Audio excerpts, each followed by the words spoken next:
बिस्मिल्लाहिर्रहमानिर्रहीम। अस्सलामु अलैकुम नाज़रीन, आप देख रहे हैं the last hour with Yasir Rashid.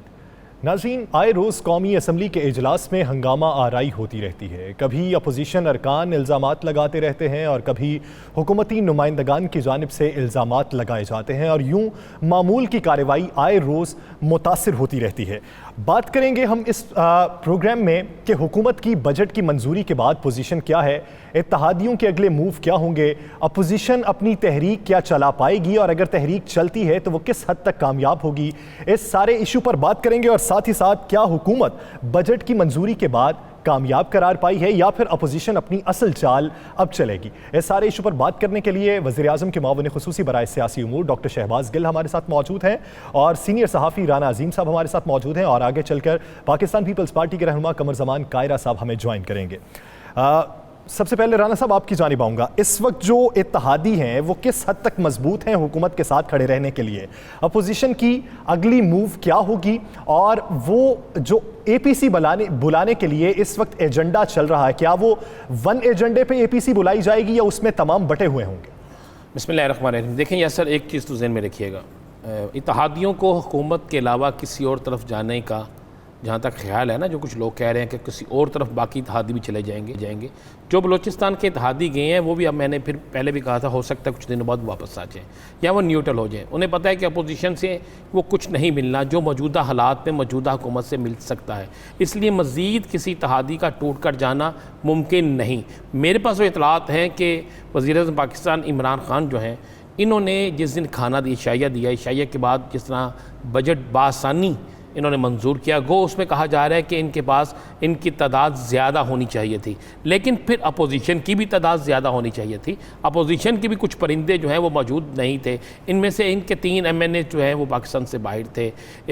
शेर रशीद जो इनके इत्तेहादी हैं वो ठीक नहीं थे, एक वफात पा चुके हैं। इस तरह अगर आप देखें तो पीरियड जो है, या आप वो क्लास जो लगी हुई थी, जिस क्लास में तादाद गिनी जानी थी पार्लियामेंट की क्लास, वो इनकी मुकम्मल बनती है। आने वाले दिनों में हालात किसी और तरफ जाते हुए नज़र आ रहे हैं, हालात हुकूमत के किसी और तरफ जाते नज़र नहीं आ रहे। मेरे पास जो इतलात हैं वो इतलात ये हैं कि मुस्लिम लीग नून के अंदर 3 ग्रुप बन गए हुए हैं और 3 ग्रुप जो हैं, जिसमें शहबाज शरीफ, शाहिद हकान अब्बासी और ख्वाजा आसिफ, ये 3 ग्रुप बन चुके हैं। इन 3 ग्रुपों ने अपनी चुदराहट कायम करने के लिए कोशिश करनी है। मरियम एक के साथ है, एक जो है वो अपनी जो है तमाम सिफारशात और अपनी तमाम हमदर्दियाँ मियाँ नवाज शरीफ को देना चाहता है, लेकिन मियाँ नवाज शरीफ जो है उनकी हमदर्दियों पर यकीन नहीं करते। और एक शहबाज शरीफ साहब हैं, जिनके जो साथी हैं वो हर सूरत में चाहते हैं कि हम मसालती जो है सियासत वो करें। और आप क्या समझते हैं कि मियाँ शहबाज शरीफ साहब 3 हफ्तों के लिए बीमार हैं? ये बीमार नहीं है। मियाँ शहबाज शरीफ साहब किसी सूरत में भी बिलावल भुट्टो की क़यादत को कबूल नहीं करेंगे, इसलिए वो उस किसी एजेंडे का हिस्सा नहीं बनना चाहते। अपने बंदों को भेज रहे हैं, अपना प्रेशर कायम रख रहे हैं, लेकिन वो ख़ुद इस तहरीक को नाकाम करने में होंगे। और साथ साथ आपको ये भी मैं बिल्कुल क्लियर एक ये खबर ब्रेक कर दूँ और ये मैं बताता चलूँ, मेरी बड़े ज़ुम्मेदार शख्सियत से बात हुई है जिसका तल्लक मौलाना फजलुर रहमान के करीब तरीन लोगों से है। तो मैंने उनसे पूछा, जी बिलावल भुट्टो ABC बुला रहे हैं? उन्होंने कहा जी हमारे लोग ज़रूर जाएंगे, लेकिन तहरीक वही चलेगी जिसकी क़यादत जो है मौलाना फजलुर रहमान करेंगे। जब पीपल्स पार्टी किसी सूरत में मौलाना फजलुर रहमान की क़यादत में आगे तहरीक को लेकर नहीं जाएगी, कोई ना कोई हीले बहाने होंगे, इसी तरह प्रेस कॉन्फ्रेंस होगी और इसी तरीके से मौलाना फजलुर रहमान किसी सूरत में भी बिलावल जो है उसकी क़यादत कबूल नहीं करेंगे। आपको APC कामयाब होती दिखाई नहीं दे रही? APC इतनी कामयाब होगी कि वो एक जो होता है ना 5, 6, 7 या 10 मेल मुलाकातें होंगी, धुआंधार प्रेस कॉन्फ्रेंस होगी, तहरीक एतमाद या जो ख्वाजा आसिफ ने कहा है कि सारा कुछ हो जाएगा, आप नागज़ीर है, फला हो जाएगा, ये चीज़ें नहीं होंगी। सही। गिल साहब कहते हैं कि बात करें तो लहजे से और अल्फाज के चुनाव से इरादों और मुस्तकबिल का आप कुछ हद तक अंदाज़ा लगा सकते हैं। वज़ीर आज़म साहब कुछ दिन पहले तक ये कह रहे थे कि मेरे अलावा चॉइस कोई नहीं है। आज वो कहते हैं कि -1 का फार्मूला अपोजिशन अपनाए हुए है, मैं माइनस हो भी जाता हूँ तो मेरे जो लोग हैं वो इनको नहीं छोड़ेंगे। अब क्या ज़रूरत आन पड़ी कि वज़ीर आज़म को -1 पर बात करनी पड़ रही है? मुस्तकबिल क्या दिखाई दे रहा है वज़ीर आज़म को? बिस्मिल्लाहिर्रहमानिर्रहीम जी, बहुत शुक्रिया आपका। देखिए, एक तो हमारे यहाँ अनफॉर्चुनेटली जब से टेक्नोलॉजी आई और फिर ये मीडिया हुआ, राना अजीम साहब सामने बैठे हैं, माशाल्लाह बड़े तजुर्बेकार साहब भी हैं, ये मेरी इस बात से एग्री करेंगे कि बहुत सारे जो इनकी तरह बड़ा तजर्बा हासिल करके यहाँ तक पहुंचे सहाफ़ी वो कम है, लेकिन बहुत सारे लोग जिनकी ट्रेनिंग कम है वो बगैर तस्दीक के उन्हें कोई बंदा उनके कान में कोई बात कह देता है, वो उसको खबर बना के चला देता है। तो अफवाह को खबर में कन्वर्ट करना आजकल आम हुआ। उस दिन जब वो डिनर से बाहर निकले तो वो खबरें देखी हमने, बहुत सारे चैनल्स ने चलाई, बहुत ही मुसद्दका चैनल्स ने भी चलाई, लेकिन अनफॉर्चुनेटली वो गलत और झूठ खबर।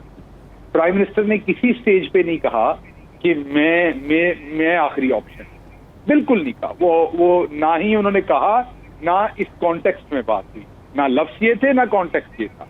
वो तो एक अपनी पार्टी की बात कर रहे थे कि हमारी पार्टी है, इन्होंने चोरों लटेरों को हरा के हम ये आए हैं और यही ऑप्शन है कौम के पास, क्योंकि उनको तो कौम देख चुकी है उनकी लूट मार तो। और इस बात को बाहर जो खबर दी गई, यार अब उस खबर पे दूसरे तीसरे दिन आपका सवाल है मेरे से, अब मैं एक तजिया करूंगा, उस तजिए को लेके एक और तजिया होगा और फिर और होगा, लेकिन उसकी जो बुनियाद है वो झूठ पे है। तो पहली बात तो ये कि खान साहब ने ये कभी नहीं कहा जो उस दिन रिपोर्ट किया गया। तो इसका तो चले आज के दिन की बात कर लेते हैं, -1 की बात। जो आज उन्होंने बात की वो बहुत क्लियर है, और वो पहले दिन से ये बात करते आ रहे हैं, और वो पहले दिन से ये कह रहे हैं कि मैं किसी भी चीज पे कंप्रोमाइज करूंगा, मैं किसी भी चीज पे कंप्रोमाइज करूंगा, अपने असूलों पे कभी कंप्रोमाइज नहीं करूंगा। अगर इमरान खान ने असूलों पे कंप्रोमाइज करना होता तो वो परवेज मुशर्रफ के साथ वज़ीर आज़म बन जाते। असूलों पे कंप्रोमाइज करना होता तो वो आते, पीपल्स पार्टी के साथ हम बातचीत करते, उनको कहते सिंध में आपको नहीं छेड़ेंगे, जो ये करते थे एक दूसरे के साथ नून वाले। ये कोई रॉकेट साइंस थोड़ी है जो हमें नहीं आती। हम आगे ने कहते कि सिंध में आप लूटे, इधर हम लूटेंगे। तो आप देखते कैसे नून को तख्ते के साथ लगाते हैं, पीपल्स पार्टी हमारे साथ बाजू ऊपर कर करके नारे मारती।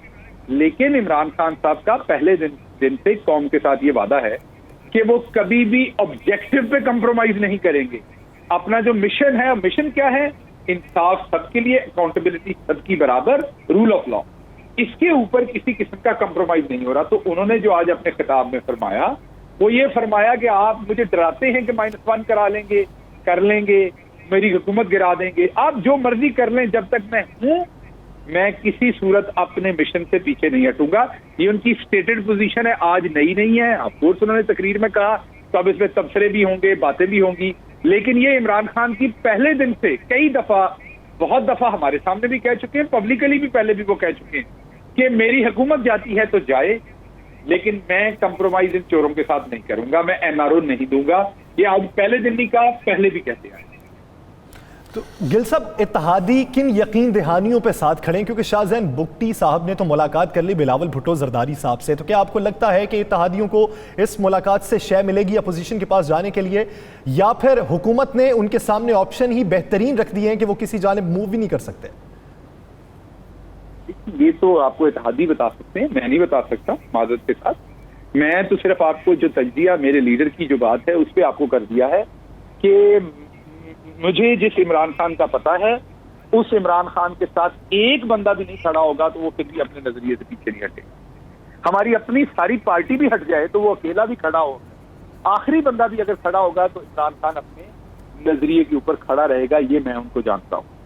तो गिल साहब, ये कौमी असम्बली में क्या चल रहा है? आए रोज हंगामा आराई होती है, कभी फवाद चौधरी साहब के दरमियान हो जाती है, ख्वाजा आसिफ साहब के दरमियान, या फिर आज अली जैदी साहब, नवीद कमर साहब और कादिर पटेल साहब के दरमियान हो जाती है। किसी दिन कोई मस्बत गुफ्तगू क्यों नहीं होती उस प्लेटफॉर्म पे? उसमें वहां पे बहुत सारे जो कल्चर पहले से बन गया हुआ अनफॉर्चुनेटली वो आपके सामने है, और ये पहली दफा नहीं हो रहा। कौमी असम्बली में ये वतीरा है, यहाँ पे तो थप्पड़ लगते रहे, दस्तों गिरेबां, क्या कुछ नहीं इन्होंने किया हुआ। तो ये वो जो कल्चर बन गया हुआ है सियासत का, और वो किसी हद तक वो दुरुस्त भी हैं कि वो चोरी भी करते हैं, लूटते भी हैं, फिर लंबे लंबे भाषण चाटते हैं, और हम उनकी तकरीरों को ग्लोरीफाई करते हैं। किसको नहीं पता कि ख्वाजा आसिफ साहब ने डट के करप्शन की है, लेकिन वो असम्बली में आके डेमोक्रेसी के बहुत बड़े फनकार बनते हैं, अपने रियासती इदारों के ऊपर गाली गलोच करते हैं, हम सारे टेलीविजन पे उन्हें ग्लोरीफाई करते हैं। हम उनकी तकरीरों को बहुत समझते हैं कि ये रॉबिन हुड आ गए, हालांकि इनकी असलियत ये हमारी कौम के नीचे जाने का मसला ये है। हमारे यहाँ जो रॉबिन हुड नहीं है वो रॉबिन हुड बनना चाहता है, और जो रॉबिन हुड है उसे वो शायद इतनी उतनी वाकई बात नहीं करता। तो ये जो शेख रशीद बहुत अच्छी तरह से कहते हैं, जिनके नाम खाना नंबर 2 में लिखे हुए हैं, वो प्रिटेंड करते हैं खाना नंबर 1 में। अब जब उन्हें वो स्पेस उतनी खुली, क्योंकि मिली जुली नूरा कुश्ती नहीं है, ना पीटीआई वो स्पेस नहीं देती, तो वो थोड़े से झंझला जाते हैं और फिर लड़ते हैं। हालांकि इन्होंने ये तो कहती हैं कि हम हर तरह के हालात में पॉलिटिक्स करते हैं, तो फिर तनकीद के अंदर बैठा करें ना, तकरीर किया करें और तकरीर सुना करें। जैसे मुराद सईद खड़ा होता है ये भाग जाते हैं। इसका मतलब अच्छा, आज शहबाज गिल साहब, आपने बजट मंजूर करा लिया, बजट बड़े अच्छी तरीके से मंजूर हो गया। क्या आप समझते हैं कि जो तादाद बजट में आपके हक में थी यही होनी चाहिए थी या इससे ज़्यादा होनी चाहिए थी? ये इससे कोई 2-4 कम भी होते तो हमारे लिए चंपा नहीं था। बिल्कुल ठीक हुई है। 166 लोग बैठे हुए थे, 8 लोग कोरोना पॉजिटिव हैं, 9 लोगों कोरोना पॉजिटिव है। 3 लोगों के बहुत करीबी अजीज, किसी की बहन, किसी की वालदा, बहुत करीबी अजीज जो है वो वफात पाई हुई है, इसलिए वो नहीं थे। शेख रशीद साहब आने को तैयार थे, लेकिन उनको खुद हमने रिक्वेस्ट की वो ना आए, क्योंकि उनकी, आपको पता है कि उन्होंने अभी रेस्ट करनी चाहिए, डॉक्टर उन्होंने बताया हुआ है। 2 हमारे मेंबरान जो हमारे पार्टी के लॉयलिस्ट हैं वो बाहर फंसे हुए हैं आउट ऑफ कंट्री, इसलिए वो नहीं आ सके। उसके बावजूद 166 मेंबरान अंदर थे, और आप 166 के अंदर 15 मेंबरान और डाल लें तो आपके सामने 181 है। तो अब आप मुझे खुद बता दें कि 181 ठीक गिनती है या गलत है, तो उससे आपको अंदाजा हो जाए। यानी हुकूमत अब तक की कारकर्दगी पे मुतमईन है और हुकूमत को ये कराने की कोशिश नहीं करनी चाहिए कि वो इत्तेहादियों के साथ कितना अरसा चलेगी। हुकूमत ने अब तक जितना इत्तेहादियों के साथ ताल्लुक कायम किया और अपोजिशन के साथ जो रवाबित रखे, उस पर हुकूमत मुतमईन दिखाई देती है और मुस्तकबिल हुकूमत को अपना रोशन दिखाई देता है। बहुत शुक्रिया डॉक्टर शहबाज गिल साहब इस हवाले से अपना वक्त देने के लिए।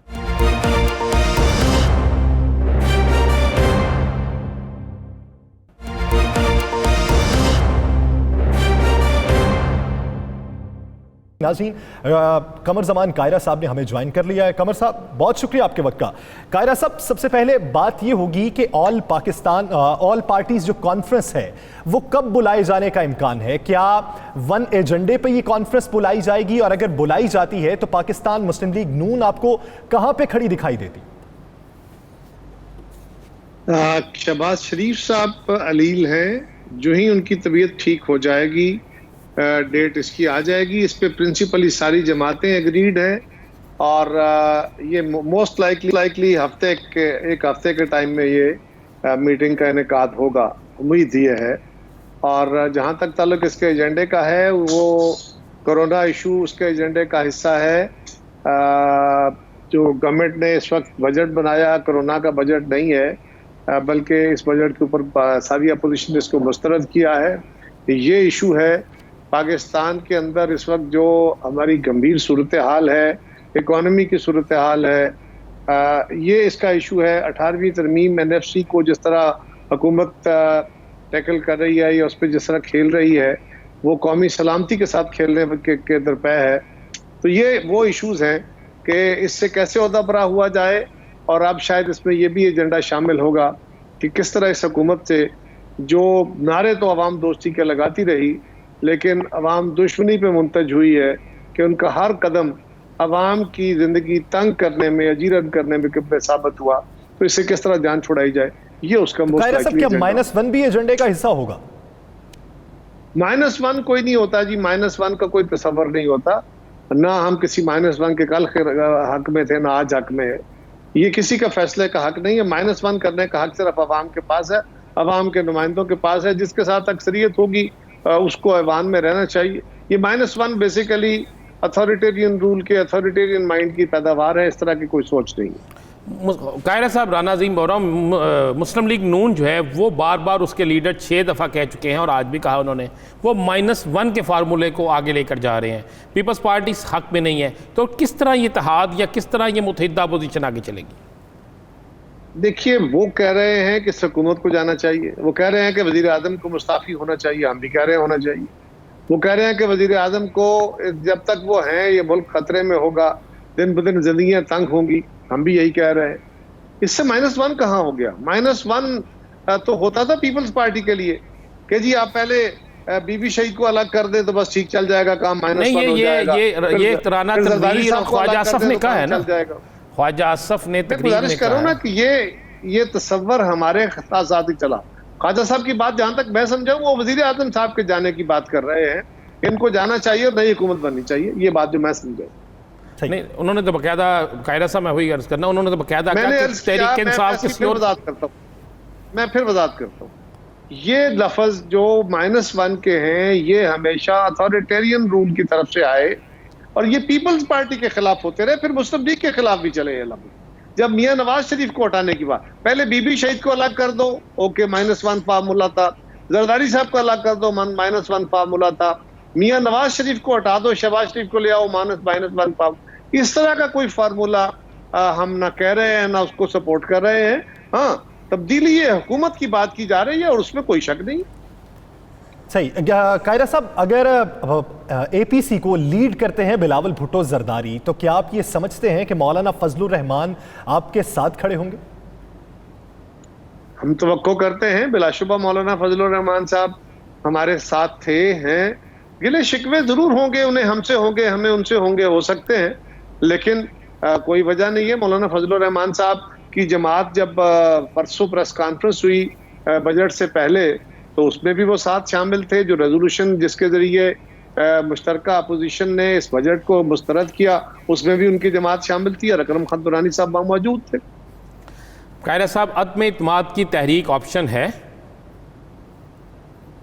ऑप्शन क्या होंगे जी, क्या तरीकाकार होगा, ये बात अगर मेरे दिमाग में कोई है भी तो मेरा ये हक नहीं है कि मैं उस बात को इस तरह यहाँ मीडिया पे डिस्कस करूं। ये कौमी क़यादत बैठेगी, सारी जमातों की क़यादत बैठेगी, वहां बैठ के फैसला करेगी कि what is the way forward. अभी इस पे बात करना मेरे लिए मुमकिन नहीं होगा। कायरा साहब, हुकूमती नुमाइंदगान ये समझते हैं कि अपोजिशन के तमाम हरबे नाकाम हो गए, बजट पास हो गया। आप क्या समझते हैं कि अपोजिशन किस हद तक नाकाम हुई, या फिर बजट के पास होने के बाद हुकूमत के मुश्किल वक्त का अब आगाज हुआ चाहता है? पहली बात तो बड़ी सिंपल है कि हुकूमत तब हुकूमत होती है कि उसके पास वोट ज्यादा होते हैं। अगर वोट थोड़े हो जाएं और अपोजिशन के पास वोट ज्यादा हो जाए तो हुकूमत नहीं रहा करनी। सो गवर्नमेंट के पास वोट तो थे, हमने कब कहा कि इनके पास वोट नहीं रहे? हम ये कह रहे थे कि जो हालात गवर्नमेंट ने किए हैं, इनके इत्तेहादी और इनके अपने साथी वो इसको वोट नहीं कर पाएंगे, वो सारे के सारे रजिस्टर नहीं कर पाएंगे उस अवामी दबाव को, जो अवामी नफरत का एक अलाव उबल रहा है। और आपने देखा कि वजीर आजम साहब ने 180 के करीब वोट है इनके पास और 160 वोट वहां पे प्रेजेंट हुए। 172 वोट से ये स्ट्रिक्टो सेंसो अगर कहा जाए तो इस बजट को 50% वोट नहीं मिले, ऐवान के 50% वोट नहीं मिले। टेक्निकल ठीक है, वोट टेक्निकली पास हो गया, लेकिन ये वो बजट है जिसको 50% मेंबरों ने वोट नहीं दिया। इन 172 वोट हो तो 50+1 होता है। तो इसलिए हम कह रहे हैं कि इनके पास वोट क्लेम तो ये करते हैं, लेकिन ये 50% तादाद भी खड़ी नहीं कर सके बजट में। हालांकि वजीर आजम साहब ने दावतें भी दी, मेंबरान की बातें भी सुनी, उनको तरक्याती बजट के वादे भी किए गए, कुछ हुक्मनामे भी जारी हुए, लेकिन वो 50% भी लोगों को इकट्ठा नहीं कर सके। जहां तक अपोजिशन का ताल्लुक है, अपोजिशन इसलिए अपोजिशन होती है कि उनके पास वोट थोड़े होते हैं। अपोजिशन का काम, अपोजिशन तो एक दिन पहले इस बजट को मुस्तरद कर चुकी थी। अपोजिशन ने तो जॉइंट रेजोल्यूशन कर दिया और उन मुश्तरका जमातों के जितने मेंबर हैं वो अपनी जमातों के साथ खड़े हैं। आप वो देख लीजिए कैसा है कि नहीं है। सही।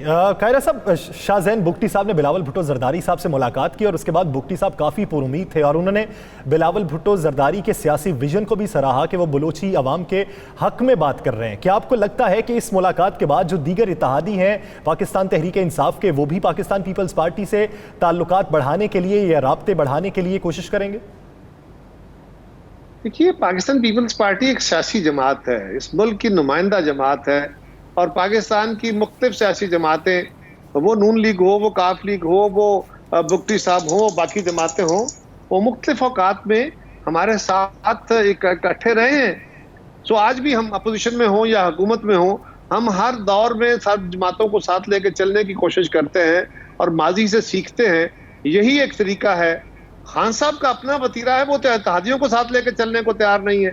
वो तो खुल के कहते हैं कि जिसने इत्तेहादी बनाए थे वो उनको वो जाने और इत्तेहादी जाने, नहीं आते तो ना आए, लेकिन वोट तो हमें देंगे। लेकिन हमारा वतीरा ये नहीं है, हमारा वतीरा सियासी है।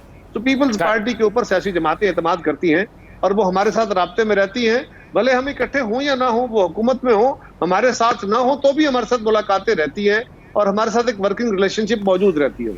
कायरा साहब, मुश्किल तरीन हालात हैं मुल्क में। आसिफ अली जरदारी साहब बीमारी के बावजूद मुल्क से बाहर नहीं गए, बिलावल भुट्टो साहब यहाँ पे हैं, आपकी क़यादत के बहुत से लोग गिरफ्तार हैं। मियाँ नवाज शरीफ साहब को क्या इस वक्त में पाकिस्तान होना चाहिए कि नहीं? एक सियासी कारकुन, एक सियासी कारकुन की हैसियत से मैं गुजारिश करता हूँ उनको पाकिस्तान में होना चाहिए अगर वो सेहतमंद है। अगर उनकी तबीयत खराब है और उनको डॉक्टर्स की एडवाइस ये है कि वो मुल्क में नहीं बल्कि अपना इलाज कराएं, तो उनको अपना इलाज कराना चाहिए। उनकी जमात यहाँ मौजूद है और आज के सहद में जब कम्युनिकेशन के ये जदीद ज़राए मौजूद हैं, सिम्बॉलिकली यहाँ होने के माने कुछ और होते हैं, लेकिन उनकी जमात मौजूद है, शहबाज शरीफ साहब मौजूद हैं, बाकी सारी सीनियर क़यादत मौजूद है। सो मियाँ साहब को अपना इलाज कराना चाहिए।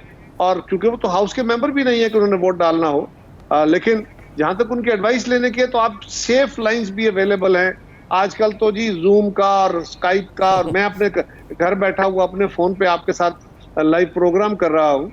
वो दुनिया भर के किसी कोने से बैठे हुए जूम के जरिए कोई 200 बंदा, 250 बंदा, 300 बंदा बैठ के प्रोग्राम कर सकता है, तो एडवाइस ली जा सकती है। अब ये उतना माने खेज नहीं है। सही। अच्छा, बिल्कुल ठीक कह रहे हैं आप, लेकिन मुझे बताएं, मियाँ नवाज शरीफ तो इलाज के लिए बाहर है, मरियम को एक्टिव होना चाहिए, वो तो पाकिस्तान में है। होना चाहिए। उनकी खामोशी को क्या समझते हैं आप? उनको खामोश नहीं होना चाहिए, उनको मुतहर्रिक होना चाहिए। और इस वक्त पाकिस्तान को ज़रूरत है यकीनन, और मरियम बीबी अपनी जमात की मजबूत आवाज़ है। और उनकी खामोशी किसी डील या किसी और चीज़ को तो नहीं, तरफ इशारा तो नहीं? नहीं, मैं ऐसी कोई बात ना मेरे इल्म में है, ना मैं उस पर बात करना चाहूँगा जो बैड टेस्ट खड़ी करे। आपने मुझसे पूछा कि उनको करना चाहिए, उस वक्त एक्टिव होना चाहिए, तो मैंने कहा कि हाँ, उनको होना चाहिए। कायरा साहब, अवाम की एक बहुत बड़ी तादाद है जिनका ताल्लुक पाकिस्तान तहरीक इंसाफ से भी है, पाकिस्तान मुस्लिम लीग नून से भी है, लेकिन वो आपके बारे में ये राय रखते हैं कि आप सीधी बात करते हैं। अगर पाकिस्तान पीपल्स पार्टी ने कोई गलत इकदाम भी उठाया हो तो बतौर पीपी रहनुमा आप उसको भी कंडेम करते हैं। इस वक्त जो सूरत हाल है वफाक और सिंध के दरमियान, ये खलीज बढ़ती जा रही है। अब वज़ीर आला सिंध ने यह ऐलान कर दिया है कि सिंध हुकूमत जो है वो वफाक के लिए टैक्स इकट्ठा नहीं करेगी, क्योंकि एक्साइज एंड टैक्सेशन डिपार्टमेंट से FBR ने कटौतियां की हैं। जब तक फंड्स वापस नहीं होते तब तक हम टैक्स इकट्ठा नहीं करेंगे। सूरत हाल किस तरफ जाती दिखाई दे? क्या करे सूबा सिंध, क्या करे? अगर सूबा सिंध को उनका हक भी ना मिले, अगर सूबा सिंध एक जायज बात कह रहा हो, अगर सूबा सिंध ये कह रहा हो कि जी लॉकडाउन करें और ये दुनिया का तरीका है, और वफाकी हुकूमत बशमूल वजीर आजम के उसके खिलाफ खड़े हो जाएं और उसके खिलाफ कौम से खिताब करते हुए भी कहें, और सिंध गवर्नमेंट के बारे में सारी दुनिया अच्छाई के अल्फाज कहे, लेकिन वजीर आजम किसी तकरीर में, किसी फंक्शन में, किसी जगह पे भी उसके खिलाफ एक लफ्ज ना कहे। वजीर आजम सिंध तशरीफ ले जाएं और वजीर आला को मिलने का मौका ना दे, उनको टाइम ना दे, और उनके खिलाफ इत्तेहाद को भी मिले, और वहां पे गवर्नर साहब को भी गैर आईनी काम कराते हुए उनके जिम्मे लगाएं कि आप जरा ये काम करें, तो क्या करें? वो क्या करें? इसके अलावा कोई रास्ता है उनके पास? अब वो बड़े सब्र वाले हैं, मुराद अली शाह बड़े तहम्मुल वाले हैं, लेकिन सिंध गवर्नमेंट को जितना तंग किया गया है, जितना उनको कॉर्नर किया गया है, जितना उनको प्रेशराइज किया गया है, उसके बाद तो फिर सिंध गवर्नमेंट फटेगी ही। और अगर ऐसा हुआ है, मुझे तो क्योंकि पता नहीं है इसकी तफसील का, ये सिंध के किसी मेंबर से आप पूछें तो ज्यादा बेहतर होगा, कि अगर फेडरेशन ने, फेडरल गवर्नमेंट ने या FBR ने एक्साइज के कोई फंड काटे हैं, उनके बजट में से कोई कटौतियां की हैं किसी बुनियाद पे, तो यकीनन उनके पास अपना एक मुकदमा होगा। वरना मुराद अली शाह कोई कमजोर बात करने वाले या उतावलेपन में बातें करने वाले आदमी नहीं है। कायरे साहब, वज़ीर आज़म ने आज खुल के कह दिया कि भारत जो है कराची के वाक़े में बराह रास्त मुलव्वस है, और वज़ीर आला सिंध ने भी आज इस बात की तायीद की। पाकिस्तान को अब भारत के खिलाफ क्या रवैया रखना चाहिए? पाकिस्तान को भारत के खिलाफ रवैया ये रखना चाहिए कि तमाम आलमी इदारों के फोरम्स पे पाकिस्तान को अपना मुकदमा लड़ना चाहिए, एक फाल सफारतकारी करनी चाहिए। ये सफारतकारी नहीं है कि हिंदुस्तान 200 से कम वोटों में 184 वोटों के साथ नॉन परमानेंट मेंबर बन जाए, मुंतखब हो जाए। ये सफारतकारी नहीं चाहिए, और पाकिस्तान उस पर खामोश रहे, और पाकिस्तान उसको अपोज भी ना करे, और पाकिस्तान कश्मीर में होने वाले मजालम के ऊपर भी, और हिंदुस्तान की तमाम तर जो कार्रवाइयाँ हैं और जो वहाँ पे अकलीतों के खिलाफ सलूक है, जो उनके वजीर आजम का रवैया है, उसको पाकिस्तान उसको एजिटेट भी ना करे दुनिया में। ये इस रवैये से कभी हिंदुस्तान के खिलाफ कुछ नहीं होगा। वज़ीर आज़म साहब ने तकरीर की और तकरीर में कुछ कह दिया, लेकिन इस तकरीरों से हिंदुस्तान का रवैया दुरुस्त नहीं होगा। बल्कि पाकिस्तान को दुनिया भर में फाल सफारतकारी की जरूरत है। और वो फोरम जहाँ पे दहशतगर्दी को ज्यादा उठाया जाता है, उन आलमी फोरम्स पे ये मामला उठाया जाना चाहिए। लाहौर आ रहे हैं बिलावल, और पंजाब को फिर दोबारा गर्म किया जा रहा है। कोई बड़ी शमूलियत, कोई बड़ी तब्दीली या कोई बड़ी तहरीक शुरू करने जा रहे हैं? देखिए, शमूलियतें भी होती रहती हैं जी, ये सियासी अमल का हिस्सा है। बिलावल साहब तशरीफ ला रहे हैं। उन्होंने कोरोना की इस वबा से पहले बड़ा एलेबोरेटेड अपना प्रोग्राम दिया था और हमने टूर शुरू किया था। एक फेज उसका हो गया था पंजाब में, हम सेकंड फेज, थर्ड फेज में हर जिले में जाने वाले थे। कोरोना की वजह से वो मामला रुक गया है। अभी भी कोरोना की वजह से उनकी मसरूफियात बड़ी महदूद रहेंगी, लेकिन इस दफा के टूर में उनकी मसरूफियात में मेजर फोकस होगी और कुछ हमारी तंजीमी इशूज होंगे, तंजीमी मीटिंग्स उनकी होंगी, लेकिन वो कोई बहुत बड़ी अवामी राब्ता इस वक्त क्योंकि कोरोना की वजह से हो नहीं पाता, इस वक्त फिजिबल नहीं है, एडवाइजेबल नहीं है। लेकिन वो बहरहाल हमारे साथ बैठ के अपनी तंजीम के साथ बैठ के, तो ये दौरा 1-2 दिन का होगा या लंबा भी देखें। मुझे एग्जैक्टली तो नहीं पता, लेकिन 2-3-4 दिन का तो होगा। यानी वही बात है कि आवाम सिर्फ बातें करती है, आवाम ये सुनती है या बातें करती है। आवाम का जम्मे गफ़ीर कोई तहरीक नहीं चला सकता, चाहे वो अपोजिशन के ख़िलाफ़ हो, चाहे वो किसी भी इदारे के ख़िलाफ़ हो या हुकूमत की गलत पॉलिसीज़ के ख़िलाफ़ हो। जब तक आवाम आवाज़ बुलंद नहीं करेगी, अपने हुकूक के लिए उठ खड़ी नहीं होगी, ये सिलसिला यूं ही चलता रहेगा। बहुत शुक्रिया कमर जमान कायरा साहब इस हवाले से अपना वक्त देने के लिए। नाज़रीन, दीगर इश्यूज़ पर बात करेंगे एक शॉर्ट ब्रेक के बाद।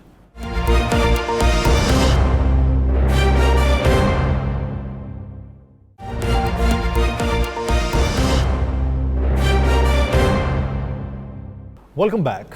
नाज़रीन, चीन का खौफ इतना है कि भारत ने बहुत सी चीनी मोबाइल एप्लीकेशंस पर पाबंदी आयद कर दी है, जिनमें सर फहरिस्त टिकटॉक की एप्लीकेशन है। इसके अलावा भी बहुत सी एप्लीकेशन है जिसमें यूसी ब्राउज़ है, बीगो लाइव है और इस तरह की फेस ब्यूटी ऐप है। बहुत सी ऐसी एप्लीकेशंस जिस पर पाबंदी लगा दी गई। अब ये ट्रेड रोकने का तरीक़ाकार है या फिर इन एप्लीकेशन से कोई ख़तरा था भारत को जिसकी वजह से इन पर पाबंदी लगाई गई है, और इन पाबंदियों के बाद ये सरहदी कशीदगी में क्या इजाफा होगा या फिर इसमें कोई कमी वाक़ई होने के इम्कानात मौजूद हैं। इसी बारे में बात करेंगे। सीनियर सहाफ़ी राना अजीम साहब हमारे साथ मौजूद हैं और social media expert Usama Khilji साहब ने हमें ज्वाइन किया है। राना साहब, इस वक्त जो तरीक़ाकार अपनाया गया, भारत में जो एक लहर चली बैन चाइना के हवाले से, वो प्रोडक्ट्स तो बैन नहीं हुए, ये सोशल मीडिया की एप्लीकेशंस बैन कर दी गई। इससे क्या खतरा था? किस तरह की तखरीबकारी होने का खतरा था जिसकी वजह से इन्हें बैन कर दिया गया? या सर मुझे बताएं, क्या किसी कबूतर से ख़तरा हो सकता है? सेब से खतरा हो सकता है? सेब से ख़तरा हो सकता है। क्या किसी गुब्बारे से ख़तरा हो सकता है? क्या कटी हुई पतंग से कोई ख़तरा हो सकता है? जिस मुल्क के अंदर कबूतर पकड़ने के बाद कहा जाए कि यह जासूसी के लिए आया था और ये पाकिस्तान ने बहुत खौफनाक हमारे खिलाफ साजिश की है, जिस मुल्क में एक सेब को पकड़ के कहा जाए ये भारत के खिलाफ साजिश है, जिस मुल्क में गुब्बारा चला जाए पाकिस्तान से उसे साजिश करार दे दी जाए, कटी हुई पतंग जाके भारत के हदूद में गिर जाए तो उस पर तफ्तीश शुरू हो जाए, तो फिर ये टिकटॉक और ये चाइनीज़ साइट्स, ये तो बहुत बड़ी बात है। बात यह है कि इंडिया के अंदर, भारत के अंदर खौफ की एक ऐसी फ़ज़ा है कि अब उससे हर उस चीज़ से नफ़रत होने लगी है जो चाइना की है। हालांकि भारत की अपनी इकॉनमी जो है वो चाइना की सर पे चढ़ रही है। भारत के अंदर एक बहुत बड़ी इन्वेस्टमेंट जो है वो चाइना की है। अब भारतीय हुक्मरान जो हैं अपनी आवाम को पागल बनाने के लिए, उन्हें मुतमिन करने के लिए ये सारी ड्रामेबाजी कर रहे हैं ताकि किसी न किसी तरीके से उनके अवाम मुतमिन हो जाए कि चाइना के ख़िलाफ़ बड़ा सख्त एक्शन किया गया है। लेकिन यासर मुझे बताएं, ये टिकटॉक, ये साइट्स बंद करने से क्या चाइना को कोई फ़र्क पड़ेगा? आपको पता है कि इस वक्त भी भारत के अंदर 65% जो है वो चाइनीज़ अशिया बिक रही हैं। इन हालात में भी जब बड़े जलसे जुलूस हो रहे हैं, बैन चाइना की जो कैप्स हैं वो भी चाइना से ही आ रही हैं, बाकी चीज़ें भी बिक रही हैं। चाइना का मोबाइल, उस शख्स ने जो लिख रहा है ना कि मैं चाइना के ख़िलाफ़ हूँ, वो मोबाइल भी चाइना का इस्तेमाल कर रहा है, तोड़े ना मोबाइल चाइना का।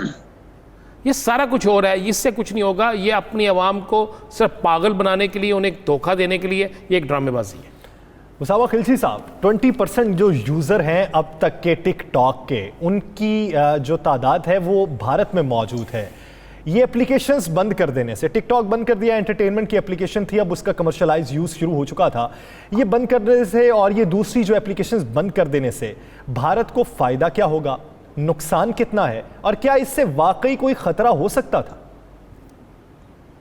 देखें, कई सालों के लिए जो है भारत को दुनिया भर में दुनिया की सबसे अजीम और बड़ी जमहूरियत का नाम दिया जाता है। लेकिन ये जो मोदी सरकार जब से आई है, तो आप देख रहे हैं कि हिंदुस्तान में बिल्कुल जो जमहूरियत का नाम और निशान मिटाने की कोशिश करते जा रहे हैं, और इसमें ये बैन भी आता है। क्योंकि अगर एक एप्लीकेशन है, उसके ज़रिए जो है एक तो आपका जो है एक हक है जो भारत का आइन जो है उनके सिटीजन्स को देता है, वो अपने आप को एक्सप्रेस फ्रीडम ऑफ स्पीच का, ये उसकी खिलाफ वर्जी है, ये एक सेंसरशिप का टूल है।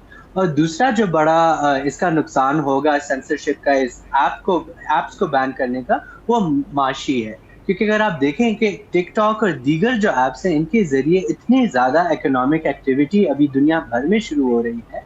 और मैं आज पढ़ रहा था कि इंडिया में भी, और ख़ासकर जो नीचे तबके के लोग हैं, वो टिकटॉक पे बहुत ज़्यादा मौजूद है, और उनकी जो है आगे जो इकोनॉमिक एक्टिविटी है, उनकी जो सोशल मोबिलिटी है, वो बेहतर होती है। ये टिकटॉकर्स तो मेरे ख्याल से एम्बेसडर बनते हैं, अब तो कमर्शियलाइज यूज हो सकता है। इनको टीवीसी भी अब बहुत ये टिकटॉक के जरिए परवान चढ़ रही है अब तो।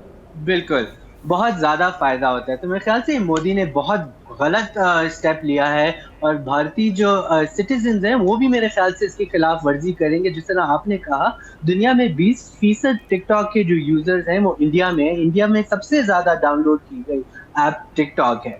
जब उनको पता चलेगा कि ये ऐप जो है बैन हो गई, ये तो मेरे ख्याल से अंदर से भी जो है मोदी सरकार के खिलाफ ज़्यादा आवाज़ उठना शुरू हो जाएगी। और मेरे ख्याल से इसका फ़ायदा जो है, जिस तरह पहले भी कहा गया कि यही है कि एक ऑप्टिकल वो दिखा रहे हैं कि हम चाइना के अगेंस्ट जा रहे हैं। लेकिन जिस तरह पहले कहा गया कि आप देखें चाइना की कितनी ज़्यादा इन्वेस्टमेंट है, और इंडिया के कितना ज़्यादा ट्रेड होता है चाइना में, वो बिलियंस ऑफ डॉलर्स का है। तो मेरे ख्याल से मोदी की हुकूमत में इतना वो नहीं होगा कि वो ट्रेड को जो है ख़राब करें। तो ये बिल्कुल दिखाने के लिए कुछ मामूली ऐप स्टोर पे जो ऐप्स नज़र आते हैं उनको बैन किया। मेरे ख्याल से इंडिया की सुप्रीम कोर्ट तो ये बैन भी ये एप्लीकेशंस भी जो होती हैं, इसका भी कारोबार म्यूचुअल इंटरेस्ट पे होता है। आपकी नज़र में इसका नुकसान ज़्यादा चाइना को हुआ या भारत को हुआ?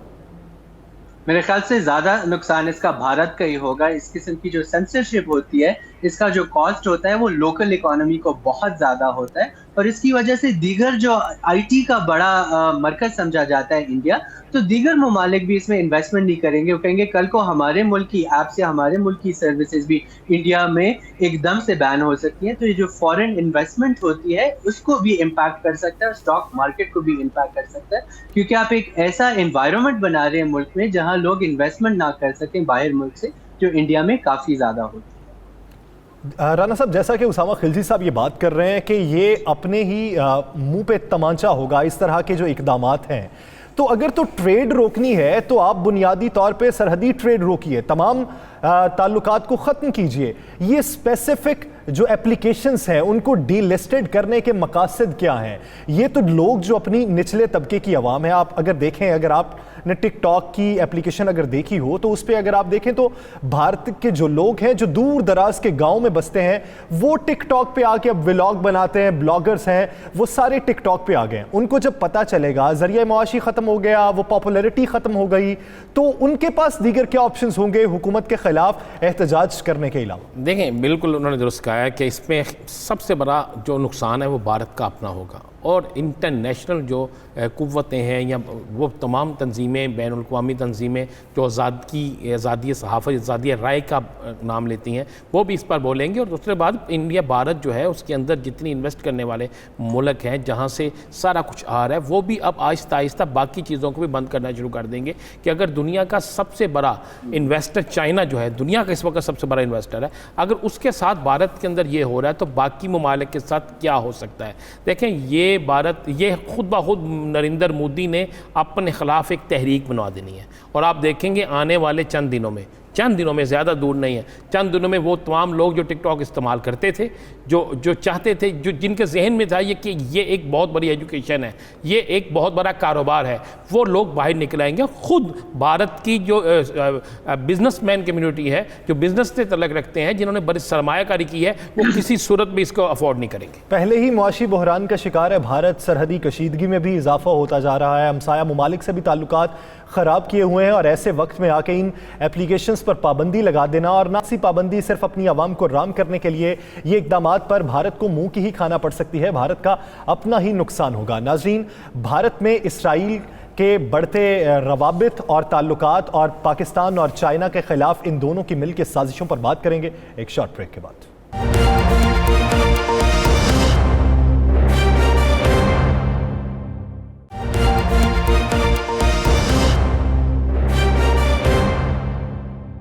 Welcome back. नाज़रीन, भारत की पाकिस्तान के खिलाफ साजिशें बड़े अरसे से चलती आ रही हैं और हम उन साजिशों का बखूबी सामना भी कर रहे हैं, मुंह तोड़ जवाब भी दे रहे हैं। जब सरहदी कशीदगी बढ़ी भारत की चीन के साथ, तो इसराइल की इन्वॉल्वमेंट ज़्यादा हो गई भारत में। अब भारत इसराइल के साथ मिलकर कोई घिनौनी मनसूबाबंदी कर रहा है, उसके नुकसानात किसे हो सकते हैं और वो भारत को किस तरीके से हेल्पफुल साबित हो सकता है, और भारत उससे पूरी दुनिया में किस तरीके से आया हो सकता है, इसी पर बात करेंगे राना अजीम साहब से। राना साहब, आम हालात में भारत के इसराइल के साथ ताल्लुकात किस हद तक थे, और ये अब सरहदी कशीदगी के दौरान ये किस हद तक बढ़ चुके हैं, और लद्दाख और कश्मीर में किस तरह की मनसूबाबंदी करने जा रहे हैं? देखिए यासर, मेरे पास इतला है कि बाकायदा एयर डिफेंस सिस्टम जो है, ये इसराइल का एयर डिफेंस सिस्टम जो है लद्दाख में और मकबूजा कश्मीर में, ये दो जगह पे लगाया जा रहा है, और भारत ने एक प्लानिंग के तहत बाकायदा इसराइल को इस हवाले से ज़िम्मेदारी दी। इसराइल के जो है 321 लोग 3-1 अफराद जो हैं, ये बाकायदा ये रिपोर्टेड हो चुका है कि ये लोग इस वक्त भारत के अंदर मौजूद हैं, और अगले चंद दिनों में पहले लद्दाख के मकाम पर ये सिस्टम लगाया जाएगा, उसके बाद मकबूजा कश्मीर में लगाया जाएगा। इन दोनों सिस्टम, चूँकि इसराइल के पास ये बड़े जदीद तरीन सिस्टम है, और इसमें बाकायदा अमेरिका की मुशावरत शामिल है, अमेरिका की रजामंदी, अमेरिका की इसमें इन्वेस्टमेंट, ये दोनों चीज़ें शामिल हैं। क्योंकि भारत और इसराइल जो है ये आज से नहीं, ये बहुत अरसे से इनका गठजोड़ मौजूद है, क्योंकि ये दोनों इस्लामी दुनिया के ख़िलाफ़ हैं, ये दोनों जो है इस्लामी मज़हब के ख़िलाफ़ हैं। तो इसराइल जो है वो डायरेक्ट कुछ कर नहीं सकता था, और भारत जो है उसने और इन्हें आपस में गठजोड़ करके अमेरिका ने बीच में अपना किरदार अदा किया, और अब इन्होंने ये फैसला किया है कि चाइना के ख़िलाफ़ जो है अपनी हिकमत अमली को बनाने के लिए इसराइल की एक टीम जो है लद्दाख के किसी एक मकाम पर बाकायदा इस सिस्टम को नस्ब करेगी। आपको खित्ते में आने वाले दिनों में कशीदगी मजीद बढ़ती दिखाई दे रही है? मैं आपको बिल्कुल बढ़ेगी भी और बड़ी तेज़ी से जाएगी। हमने ये भी एक फुटेज दिखाई थी, हमारी स्क्रीन पे जा रही है, उस फुटेज में आपको नज़र आएगा कि इस फुटेज में कुछ चीज़ें आपको नज़र आएंगी कि कुछ फायरिंग हो रही है, कुछ चीज़ें हो रही हैं। ये फायरिंग जानबूझ के अब कुछ ऐसी जगहों पे की जा रही है कि लद्दाख से सारी तवज्जो उस तरफ चली जाए, और फिर उन जगहों पे जहाँ पे ये सिस्टम लगाए जाएंगे वहाँ पे पहले सिस्टम लगाए जाएँ। सिस्टम लगाने के बाद ये चाइना के साथ किस तरह फड्डा लेना है, चाइना को किस तरह नुकसान पहुंचाना है वो करेंगे, और इधर पाकिस्तान को किस तरह नुकसान पहुंचाना है वो करेंगे। ये दोनों जो चीज़ें हैं इसकी टोटल जिम्मेदारी इसराइल को दी गई है, और उनकी टीम के लोग भारत में मौजूद हैं। उनकी मौजूदगी के हवाले से बाकायदा तस्दीक हो चुकी है,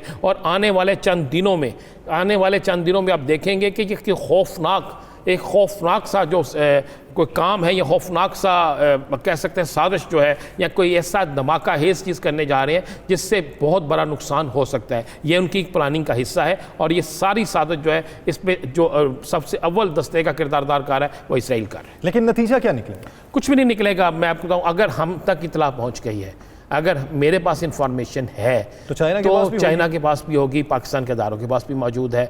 वो लोग कहाँ ठहरे हुए हैं, उन्होंने कौन सा सिस्टम लाए हैं, सिस्टम किस जगह पे लगेगा। कल हम बाकायदा अपने प्रोग्राम में एक इनके भारतीय जो फ़ौजी हैं जिसको लद्दाख में रहते हैं उसकी गुफ्तगू भी सुना देंगे। अगर आप कहेंगे तो कल हम अपने प्रोग्राम में वो फ़ौजी भी दिखा देंगे जो सामान लेकर जा रहे हैं, ताकि इनकी सारी चीज़ें बिल्कुल अया हो जाए, और इनके जो प्लानिंग जो प्रोग्राम है वो भी इंशाल्लाह फ्लॉप हो जाएगा। क्योंकि भारत इसराइल ये गठजोड़ है, अमेरिका इसमें जो है इनको ऊपर जिससे कहते हैं ना बड़े का रोल अदा करना वो कर रहा है, और ये सारी एक साजिश है चाइना और पाकिस्तान के ख़िलाफ़, और चाइना और पाकिस्तान के ख़िलाफ़ इस साजिश को इंशाल्लाह चंद दिनों में ये नाकाम हो ही जानी है। लेकिन तबाह हो चुकी है, अपोजिशन खिलाफ हो चुकी है, अवाम भी हुकूमत के दर पे आ चुकी है, और हुकूमत है कि जंगी जुन उसके सर पर सवार है, इसराइल के साथ मिलकर ऐसी घिनौनी मनसूबाबंदी कर रहा है, तखरीब कारी कर रहा है। खित्ते में अमन का सबसे बड़ा दुश्मन कौन है, ये अवाम को जाना चाहिए, और ये बैनुल-अक़वामी कुव्वतों को इसका इदराक हो जाना चाहिए। नाज़रीन, द लास्ट स्टार से मुझे दीजिए इजाज़त। अल्लाह ने के बाद।